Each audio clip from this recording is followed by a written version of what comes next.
Aliens Explored is a podcast exploring famous and obscure cases of UFO sightings, alien abductions and other strange events from both a believing and a sceptical perspective whilst keeping an open mind. I'm Stu Jackson, a professional actor and amateur ufologist with a particular interest in the crop circle phenomenon. I'll be debating that otherworldly visitations are real. The truth is out there. And I'm Neil Kelly. I'm a professional actor as well and used to work for the military as an intelligence analyst. I'll be arguing from a more doubtful point of view. I mean, it's all a bit far-fetched, isn't it? In 2014, scientists first heard a unique alien-like sound coming from the depths of the Mariana Trench in the Pacific Ocean. Some have said that the complex structure of these sounds, their frequencies and a distinct metallic edge reminded them of Star Wars sound effects. Could these sounds be emanating from extraterrestrial bases hidden deep beneath our oceans, or do they just speak to another aspect of how little we actually know about deep sea life on our planet? Join us on Aliens Explored as we delve into the mysteries of the strange sounds coming from the Mariana Trench.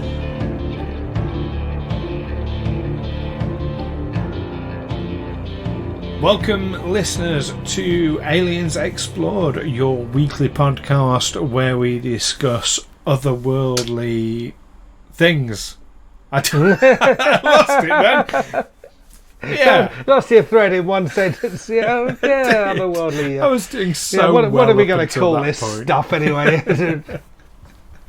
And I am one of your hosts, Stu Jackson, and I'm your other host, Neil Kelly. And hello indeed. Have you been keeping, Neil? Yeah, very well, thank you. Been a little while. I mean, we talk to each other quite a lot because we do two podcasts, don't we? We do, yeah. And Tales from the 20 side, the actual play, which Pathfinder role-playing game. Yeah, which I had to cry off of on Monday. Sorry about that. I hope we can reschedule soon. Oh yeah, absolutely. We'll get that sorted. But I know you've been working quite a bit lately. I have a job which is a morning's job. So it means I have to get up at 6 o'clock every morning to get there, but I'm usually home before midday. So every day. I hate any day that has two 6 o'clocks in it. I think that's obscene and unnatural. Or two 7 o'clocks, or two 9 o'clocks, or two 10 o'clocks. Two of anything really is not good. You're not quite a 12-hour man. Indeed. It's a state of mind, isn't it? It's just, you just have to think of it as it's just a time. It's not early or late. It's just, have you had enough sleep? Yeah, it's quite arbitrary where we say, But I think a lot of it's to do with sort of sunrise and sunset, but. Yeah. It is to do with that. I also find it's harder for me to go to bed early than to get up early. I think, I should really go to bed because I've got to be up at 5 o'clock in the morning. So, but it's only 9 o'clock. I'm not going to bed at 9 o'clock, even though that is the only way I'll get my 8 hours sleep. Oh, I have this horrible thing where if I go to bed and I'll be there like 7, 8 o'clock in an evening, absolutely shattered sometimes, falling asleep in front of the sofa. So I say, right, I'll go to bed then. So I'll go to bed like 9 o'clock, and I find it's 11 o'clock. I'm wide awake. I've gone to sleep. I've slept for 2 hours. I am wide awake at 11 o'clock, and then I'm wide awake through till 5 a.m. Well, you might think you are. Have you ever had that dream that you're lying in bed, awake, looking at the ceiling? No. I know this because I'm a married man. And I have had that where I've been lying in bed, awake, looking at the ceiling, and then my wife will nudge me and say, "Turn over, you're snoring." And I'll say, "But I'm awake." And she'll say, "No, you're not." So, yeah. Maybe you get more sleep than you realise. Well, it's interesting you mentioned snoring because that's a lot of what today's episode is about. Well, not so much snoring, but strange otherworldly noises, which describes my snoring, I think. So which describes your snoring very well. Yeah. Artfully done. I do try. I do try. But yeah, so we are talking about the Mariana Trench, And of course, back in 2014, some divers, some scientists found these strange noises coming up. And in fact, let's have a listen to the noises now.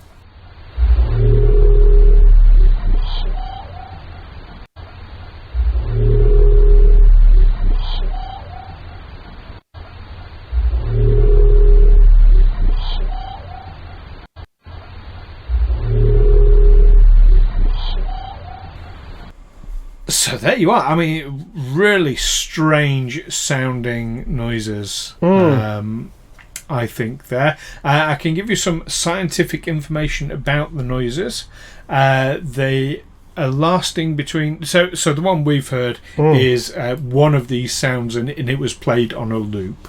But these noises last between 2.5 and 3.5 seconds. It goes to frequencies as low as 38 hertz and can go as high in that sort of metallic end piece that can go as high as 8,000 hertz. So it's a really, really big range of sounds. It's certainly, to me, so this has been nicknamed the Western Pacific Biotwang. But that's all within our audio range, isn't it? I mean, it says humans can hear sounds between 20 hertz and 20,000 hertz. Yes. So yes, it's at the low end of our range. It is, but I mean, to me, it strikes me as quite a wide range. But perhaps in general. Is it? Of course, the things it's not. Then is it the equivalent of being able to sing every note on the piano? That's a very good question. That's something our listener can look up and perhaps let us know. Any scientific musicians out there who can tell us what that would be equivalent? How many octaves does that represent? That range of 38 to 8,000 hertz. Indeed, and I mean, speaking of scientific musicians, our eagle-eared listeners will have noticed that actually I forgot to mention this in the introduction. We got all sidetracked, but of course we have a new theme tune now. Yeah, very catchy. Very exciting. Yeah. Well, it's atmospheric. I don't know if catchy is the right word, but it's certainly. I hope you like it, listeners. I can tell you, it's actually created by a very good friend of ours, Darren Mafucci. It's from his EP, "Searching for Monsters," and it is the title song with the same name. You can find his stuff by going to searchingformonsters.bandcamp.com. I'll put a link in the description for you. But yeah, so a big thank you to Darren for letting us use your music as our theme. It's quite an honour for us, and we like it. We think it's very fitting. Yeah, so coming back onto track with the Mariana Trench then. So what did you make of this sound, Neil, when you heard it? It is a very odd sound. It's a metallic kind of sound, but I know that whales can make very, very odd sound. But even if it's not a whale, I mean, who knows what's down in the Mariana Trench? The Mariana Trench is something like 36,000 feet deep, or 10,000, well, just shy of 11,000 metres for our European listeners. So imagine how high an airliner flies in the sky when it's at its cruising height. So that's how far down below sea level the Mariana Trench goes. I know that we probably know less about what's at the bottom of the sea than what we know that's about what's in space. The difference is we know that there's life way down deep. It's not controversial to suggest that there are life forms down there that we've never encountered. Whereas when we look at the heavens, we think, well, there's so much of it. There are so many millions of galaxies, so many potentially habitable planets. Surely we haven't got all this to ourselves. It's that kind of, at the very least, even the most skeptical person with regards to UFOs and extraterrestrial beings has to concede that it's a vast amount of space. And are you really saying this is the only planet in all that, for the billions of planets, the only one that supports life? But there are, I can tell you from personal experience, there are plenty of people who do think like that. Generally it tends towards the more religious people who say, well, no, God created this planet for us to use. I know we've wandered into the field of religion before when we were asking about whether Jesus Christ was an extraterrestrial. But of course, at the time people were writing the Bible, they had no understanding of the vastness of space. They thought stars were fairy lights in the sky. They couldn't conceive of distances in light years. They couldn't conceive that they thought the sun went round the earth because that's what it looks like. And Galileo, hundreds of years later, was imprisoned by the Spanish Inquisition for suggesting otherwise. But actually, when you go back a couple or 3,000 years, there were plenty of civilizations that knew that we did go round the sun, and that they might not have perhaps had concepts about the edge of the universe like we do, but certainly astronomers were a thing, going back thousands of years. So I think perhaps it's perhaps a disservice to just say, they thought it was like pinholes in the curtain of night or whatever. It's nice and fanciful to say that, but I think sort of ancient knowledge was better than what we think. Yeah, it's just a question of how widely it was known, that ancient knowledge. That's absolutely, but that is going down a bit of a bit of a rabbit hole away from what we're talking about here today. As you say, the suggestion of extraterrestrials does challenge the assertion that we are created in God's image and we are His chosen ones. And it does for some, I've known of other so we don't want to tar all religious people with the same brush. I've known of other very devout Christians who say, well, I can accept that God created us and created this other life as well. So it's not all all Christians. Not all Christians. No, let's get to generalise. As soon as you get to any generalisation, you're going down a rabbit hole, aren't you? And we have definitely digressed well away from the topic here. So you're absolutely right in what you're saying, that that the Mariana Trench does contain a lot of unknown life. But the oceans in general, I mean, to say that it's what is it, 2/3 of the surface of the planet, we know a tiny fraction of them.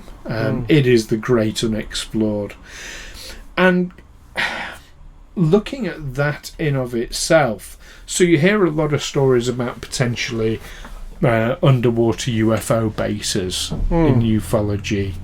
You get UFO sightings coming in and out of the water, or quite often over the water. We've certainly seen that in some of the episodes. Footage released by the Pentagon. You've got strange tic-tac shaped aircraft flying over water at great speeds. Now, if so, I'm going to give you a hypothetical here. If extraterrestrials were to come to Earth and were going to establish a base, under the water is the perfect place to do it. If you want to remain hidden, as long as you have the capability. I mean, if you're thinking of the technologies that we know that we have, we don't have craft that can fly and also dive to the bottom of the ocean. Well, and certainly not travel through space and then come and then enter our atmosphere and dive straight to the bottom of the ocean and stay there. But that's I mean, if they can master interstellar travel, they're technologically way advanced from us anyway. But B, you're assuming that it would be the same vehicle. I mean, we have vehicles now that are almost like you remember Jerry Anderson's Thunderbirds, where you've got vehicles inside vehicles.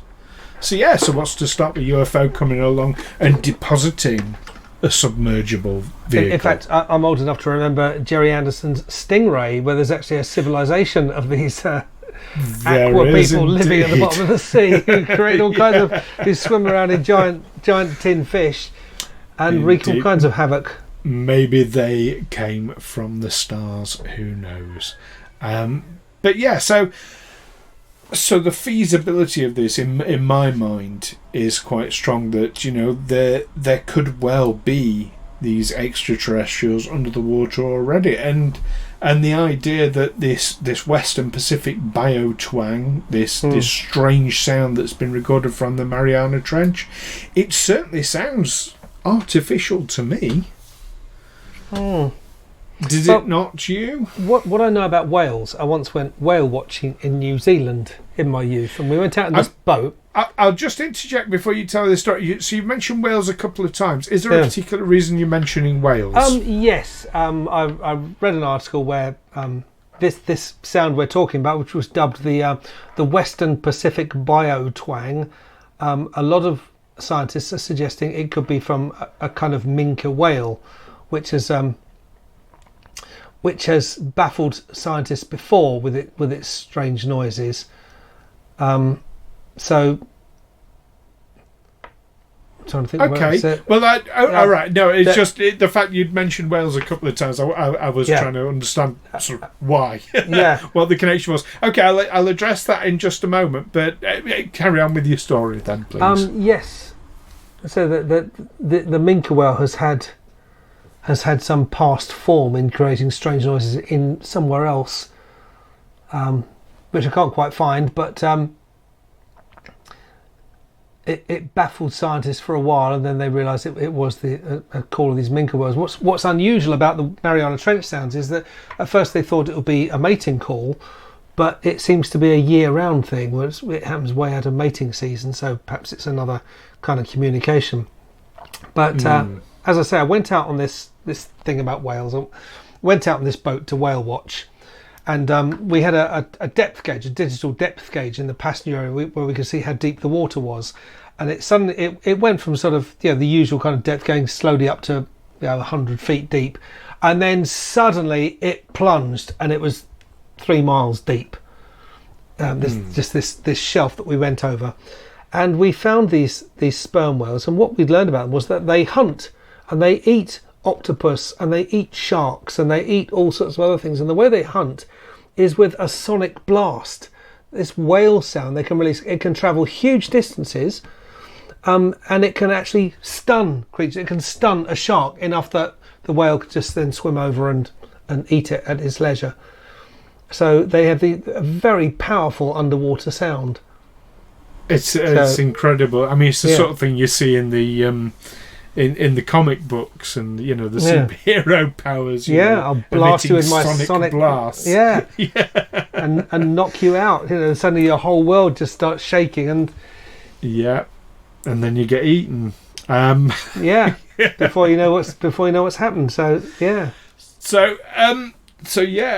I know that sort of whale song can be very strange, and I'm not familiar with all different types of whale song. I've heard, I haven't heard it mentioned about the minke whales, but I have heard mention that this might be sounds made by baleen whales, which are a different type again. I'm not sure they are different kind.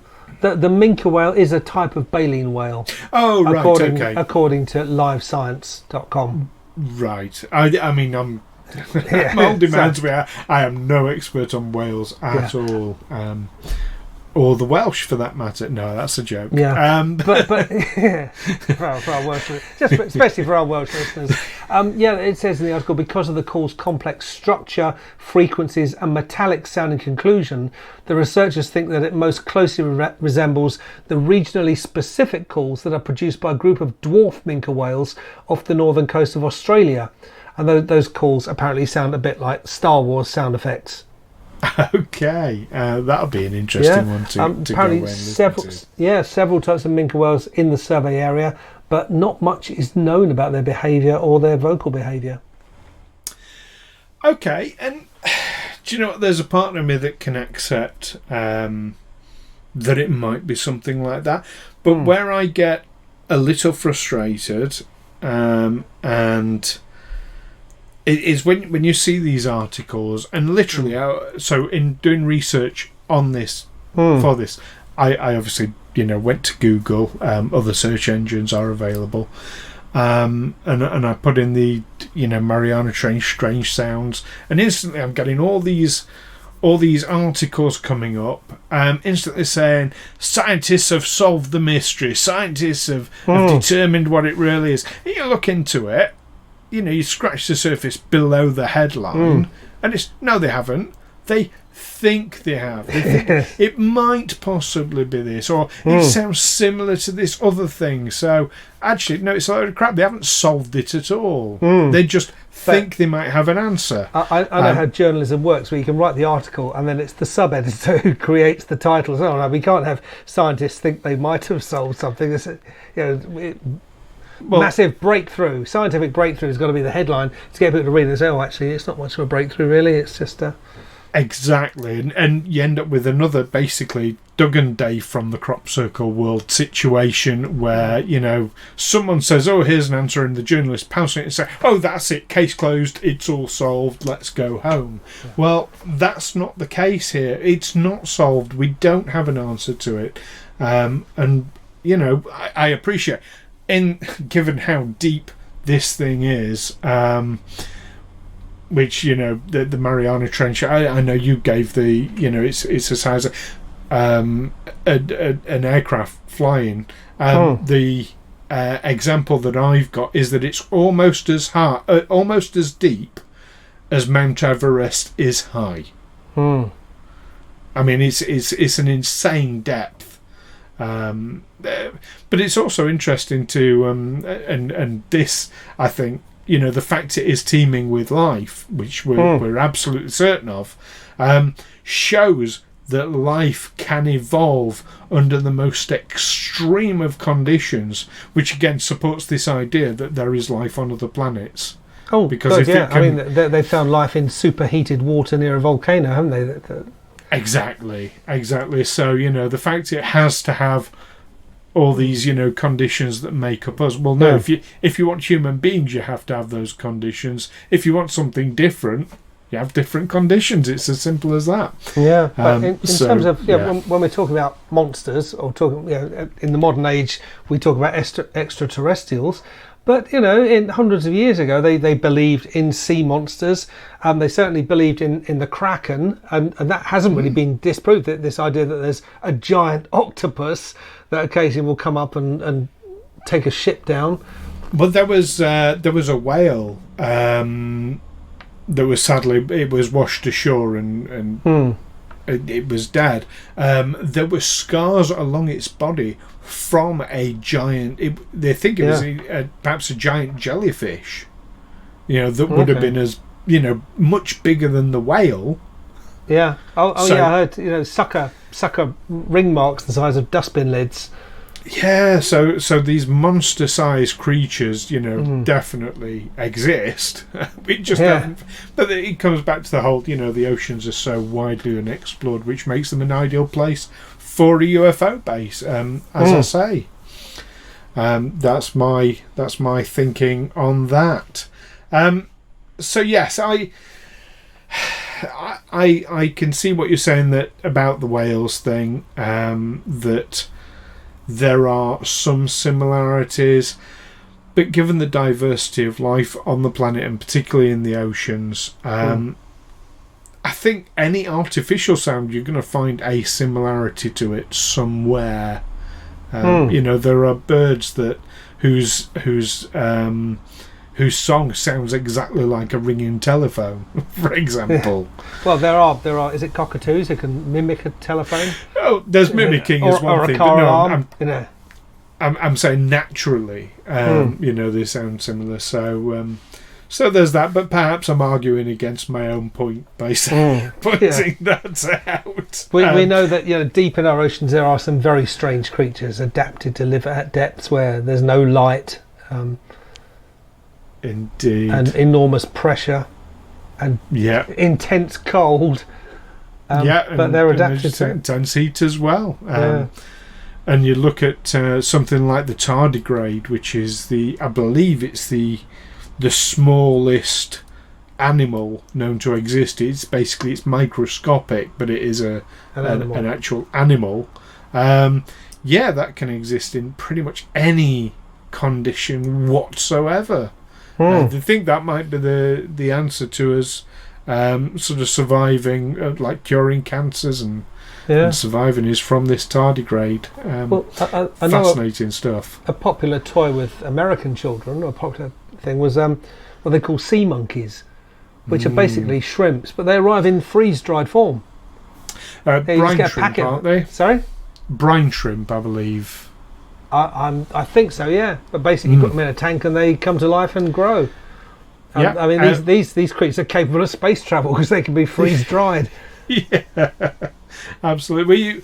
I remember, so growing up, my parents had some pet shops.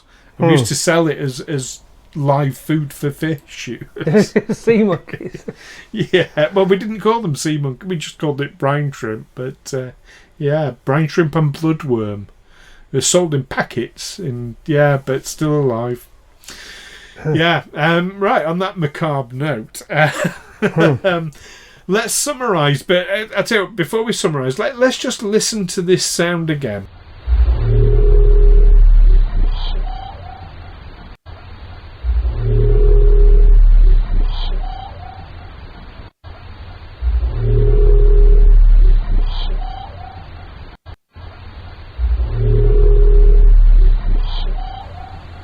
So it certainly sounds to me to be.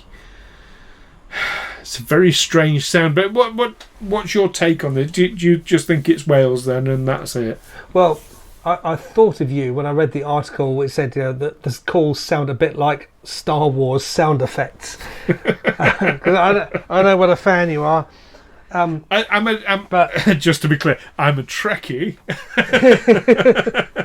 which is not to be mistaken for a Star Wars fan. Yeah, I like Star Wars. I know you like Star Wars too. So I think there's so much down there that we know it's there, but we have limited resources for exploring it. So much that is part of our natural world and is terrestrial in origin, that I think we have to go a long way before we start ascribing extraterrestrial. I can see your argument that it's the perfect place to hide a UFO, the perfect place to hide anything at the bottom of the ocean. The mafia hide their bodies at the bottom of the ocean, don't they? So it's not without precedent. Yeah. So I'm on this. I'm inclined to. I haven't seen enough to make me think, oh well, but that doesn't answer this or that doesn't answer that question. I'm going with some strange creature down there that we haven't encountered yet. Well, stop all the clocks, cancel the internet, because do you know what? We agree, and I think we agree entirely. I think, as you point out, yes, I'm going to fervently argue that underwater is a fantastic place for UFO, and I don't want to rule that out in this case. But as you rightly say, there are so many strange creatures that make sounds that could easily be replicated in this way, or certainly we know of enough creatures that sound similar enough that it's not beyond the realms of possibility, and there is so many creatures we haven't encountered yet that I'm inclined to say that that's the most likely answer in this case. So stingray rather than UFO. To go back to Jerry Anderson. Yeah, or to pull in a Star Trek reference, you've got the whale song from The Voyage Home, Star Trek 4. But yeah, so that's it. We agree wholeheartedly on this one particular thing. Blimey, this is a first. This is a first, listeners. This has never happened before. It's a monumentous episode. If this is the first one you've listened to, you need to go back and listen to all the rest, because this has never happened. Absolutely. But what do you think, listeners? Have we got it completely and utterly wrong? Is there something we've missed about this sound that rules out the possibility of an existing life form from this planet? Or do you agree with both of us on this instance, and that it's nothing? I mean, it's still spectacular, the array of life we get on this planet. So yeah, but is it? I don't want to use the word mundane in this case, No. But is it something more earthbound in this instance? Do let us know what you think by the usual methods, by Twitter, by Facebook. And you can find us on aliensexplored.com as well. And do let us know what you think of our new theme tune as well. We absolutely love it. But yeah, do let us know what you think. And we'll pass your comments directly back to Darren. Absolutely, we'll tell him exactly the positive what ones. He's sensitive, isn't he? We're all sensitive, us creatives, but no. Do let us know what you think. And if you can spare a moment as well to leave us a review on your podcasting service, that would be fantastic and very much appreciated, and will help other people to find this podcast in the future. So you'd be doing us a massive service there as well. Don't forget to join us next time when we'll be looking at some of the pieces of information released by the CIA to the Black Vault. So don't miss that one. In the meantime, keep watching those seas. And the skies. And the skies as well. Yeah. I did listen to a podcast called It Came From Outer Space and Also From the Bottom of the Ocean. So this go. What is this? A crossover episode? There you go. But in the meantime, we will see you next time. But for now, let's have another listen to that theme tune. Take care for now. Bye. Bye.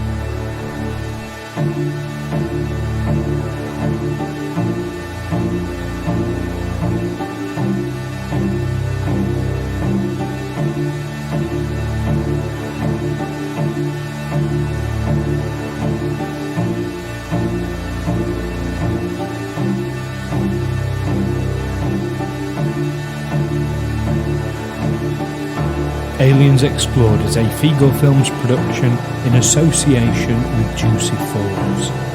Music by Darren Mafucci and editing by Stu Jackson.